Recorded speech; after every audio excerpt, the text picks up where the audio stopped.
এটা কি এটা কি ছিল? এটা কি ছিল? পুলিশের সামনেই মিথিলাকে মারধর করলো রাকিব। বর্তমানে বাংলাদেশের বিখ্যাত ইউটিউবার রাকিব হোসেনকে তো সবাই চেনেন। সম্প্রতি তার টিম থেকে বেরিয়ে যাওয়া ইয়াসিন এবং মিথিলার সঙ্গে রাকিবের টিমের তুমুল মারামারি হয়েছে, যা নিমিষেই ছড়িয়ে পড়েছে সোশ্যাল মিডিয়ায়। জানা গেছে গত শনিবার অর্থাৎ 20 এপ্রিল রাত 10টার দিকে রাজধানীর মিরপুর 1 নম্বরের একটি রেস্টুরেন্ট থেকে বের হচ্ছিলেন ইউটিউবার ইয়াসিন ও মিথিলা।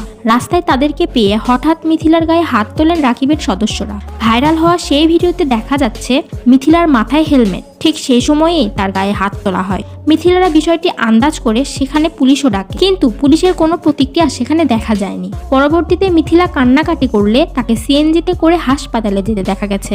তবে কেন মিথিলার গায়ে হাত তোলা হয় সে কারণ জানা যায়নি এখনো। তবে ধারণা করা হচ্ছে তাদের কাজের সুবাদে বনিবনা না হওয়ার কারণেই মূলত দুই পক্ষের মধ্যে